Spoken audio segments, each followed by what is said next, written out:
Dans 2 mois, nous pourrons fêter le 70e anniversaire de l'extraordinaire histoire vraie que je vais vous conter aujourd'hui. Les plus anciens se souviennent peut-être de cette découverte préhistorique. La grotte de Lascaux. La grotte de Lascaux est célèbre pour sa beauté et aussi parce que ce sont des enfants qui l'ont découvert. Une belle aventure. Le 9 septembre 1940, en fait ça s'est passé entre le 8 et le 12, pendant la Seconde Guerre mondiale, 4 garçons du petit village de Montignac, en Dordogne, s'amusent dans les bois de Lascaux. Les 4 adolescents vont ainsi se retrouver projetés dans la légende le 12 septembre 1940 en découvrant la grotte de Lascaux. Ces 4 garçons que l'on retiendra se nomment Marcel Ravida, il est apprenti garagiste à Montignac, il a 17 ans. Georges Agnel, qui a 16 ans, il est originaire de Nogent-sur-Seine, il est en vacances chez sa grand-mère. Simon Cohen-Casse, il est de Montreuil, il a 15 ans. Simon est réfugié à Montignac car il est d'origine juive. Jacques Marsal, qui est aussi de Montignac et qui a lui aussi 15 ans. Pour Georges Agnel et Simon Cohen-Casse, l'aventure s'arrête 2 jours après pour laisser place à une réalité historique beaucoup plus tragique, notamment dans le cas de Simon et de sa famille. Toute sa famille va être déportée à Buchenwald. Né le 21 janvier 1927, il est lui aussi arrêté par la police en 1942 et conduit au camp de Drancy, mais il sera libéré in extremis parce qu'il n'a pas encore 16 ans.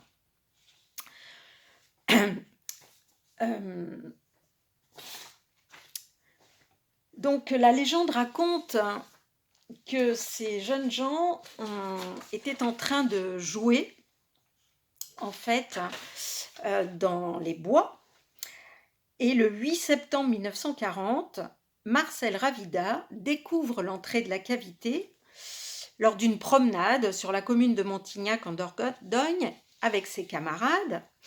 À l'époque, il y a Jean Clausel, Maurice Queyroy et Louis Perrier. Je vous rappelle, à ce moment-là, il découvre un trou, pas la grotte. Au cours de cette promenade, le chien de Marcel Ravida, qui s'appelle Robot, dont après on entendra parler dans les journaux au sujet de cette découverte, poursuit un lapin qui se réfugie dans un trou situé à l'endroit où un arbre avait été déraciné. Un orifice d'environ 20 cm de diamètre s'ouvre au fond de ce trou. Impossible à explorer sans un travail de désobstruction. En jetant des pierres pour essayer de faire sortir le lapin, Marcel Ravida constate que le trou communique avec une vaste cavité. Comme cela se situe à 500 mètres du château de Lascaux, il pense alors qu'il s'agit d'un souterrain. 4 jours plus tard, le jeudi 12 septembre, je vous rappelle qu'à l'époque, le jeudi était le jour de repos des écoliers et qu'en plus, la rentrée scolaire s'effectuait le 1er octobre, ce qui fait que le jeudi 12 septembre, les enfants sont en promenade. Marcel Ravida, muni d'un matériel de fortune, une lampe à huile et son couteau, pour s'éclairer et pour élargir l'orifice découvert précédemment, revient sur les lieux, accompagné cette fois-ci de ceux qui resteront avec lui les découvreurs. J'ai nommé Georges Agnel, Simon Cohen-Casse, Jacques Marsal. À l'époque, il y a aussi Georges Estréguil, mais celui-ci, après, on ne le retrouve plus dans l'histoire. Les jeunes gens pénètrent ainsi une première fois dans un boyau menant à une grotte souterraine. Elle est composée de plusieurs galeries s'étalant sur plus de 250 mètres de long. La grotte est couverte de peintures préhistoriques parfaitement conservées. Alors, quand ils découvrent cette grotte, l'idée leur vient d'aller à ce moment-là prévenir quelqu'un. En fait, le premier qui va prévenir quelqu'un, c'est Jacques Marsal, qui a exploré tous les jours avec ses copains la grotte, et ses parents le voient tous les jours couverts de poussière. Ils finissent par lui demander ce qui se passe et Jacques Marsal se confie à ses parents. Les parents et toute la petite équipe ont alors l'idée de prévenir l'instituteur du village, qui est en retraite, pardon, c'est l'ancien instituteur de Marcel Rabida. Cet instituteur, qui devient lui aussi par là même très célèbre, s'appelle Léon Laval. Il a accompli ses études à l'école normale de Périgueux et il est devenu instituteur. Il a occupé plusieurs postes en Dordogne et il se fixe durablement au début des années 1920 à Montignac sur Vézère. Il est passionné de littérature, de théâtre, de musique. Il noue des relations avec de nombreux écrivains et il publie dans plusieurs journaux nationaux des critiques littéraires et musicales. Il s'intéresse également à l'archéologie qu'il pratique sur le terrain et à laquelle il se consacre largement après 1934, année où il prend une retraite anticipée. Donc en 40, ça fait déjà 6 ans qu'il est à la retraite. Faisant partie des premières personnes que les 4 jeunes inventeurs de Lascaux ont prévenus, Léon Laval reste associé pour toujours à cette exploration de grottes. Sa notabilité et ses compétences d'archéologue l'ont fait nommer correspondant du CNRS et délégué des monuments historiques jusqu'en 1948, date d'ouverture de la grotte au public. Alors Léon Laval, il trouve ça très bizarre, ce que lui racontent les enfants. Il commence par croire à une plaisanterie et il demande aux enfants, enfin aux jeunes gens, de lui dessiner ce qu'ils ont vu comme peinture. Et là, il reste ébahi parce qu'il reconnaît vraiment des dessins que les jeunes gens ne peuvent pas avoir inventés. Du coup, il va prévenir Maurice Taon, qui réside dans un hôtel de Montignac, et qui va descendre dans la grotte et faire, lui, des croquis des animaux qu'il voit. Très vite, les croquis vont être envoyés à l'abbé Breuil. L'abbé Breuil est alors le premier spécialiste à visiter Lascaux. Alors l'abbé Breuil, il a effectivement été, c'est un prêtre catholique, mais c'est surtout un grand préhistorien français. Il est mort le 14 août 1961 à l'Isle-Adam.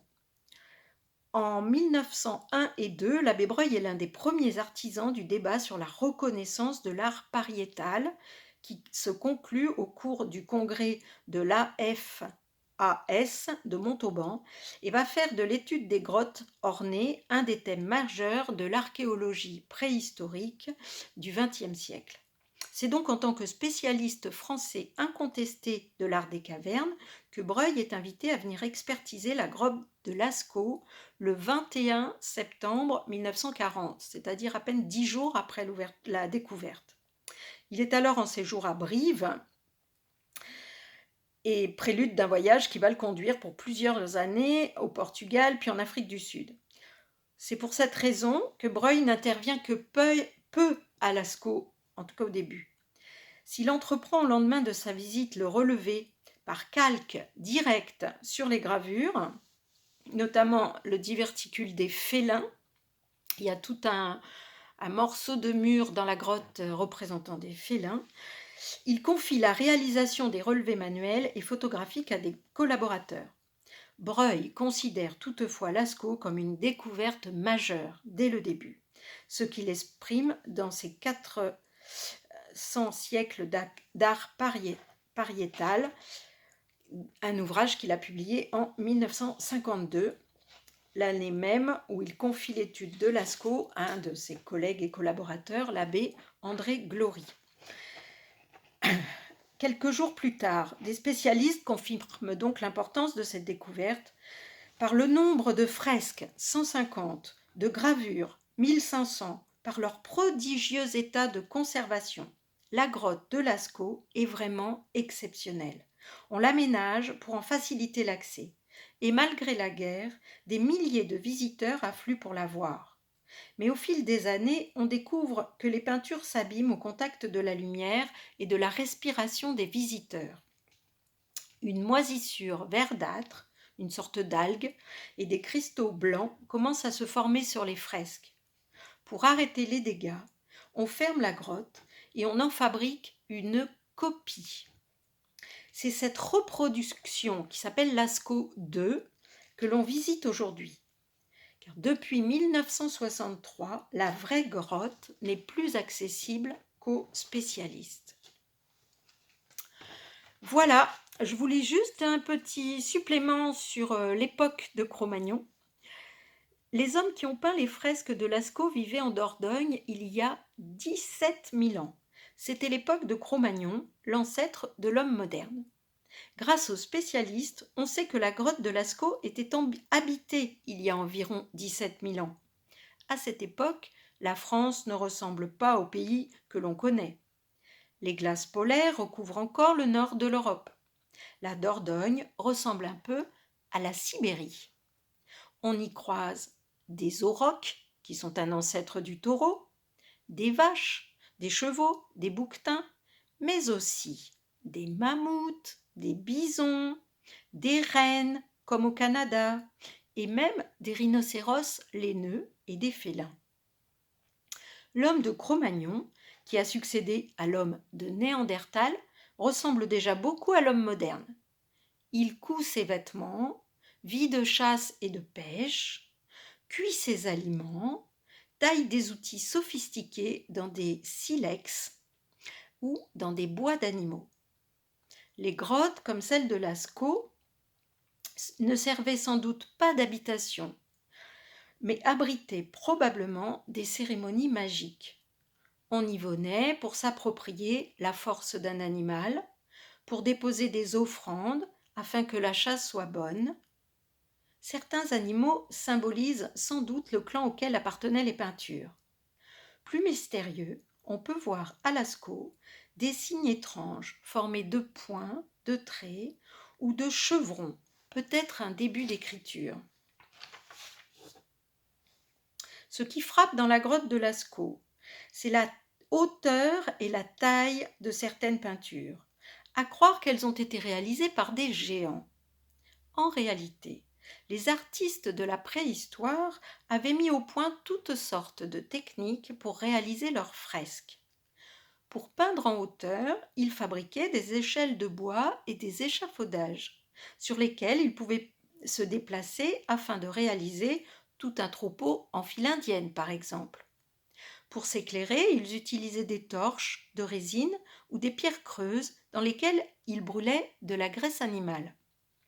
Certaines silhouettes d'animaux sont gravées directement dans la pierre. D'autres sont tracées à l'aide de charbon de bois, puis colorées avec de l'argile, écrasée ou mélangée avec de l'eau et de la graisse. Les peintres de Lascaux appliquaient cette peinture à l'aide de tampons de fourrure, de touffes de crin ou en soufflant dans de petits tubes taillés dans des os. Ils utilisaient aussi la technique du pochoir. On a retrouvé des mains humaines dessinées de cette façon. Je vous montre juste celle-ci.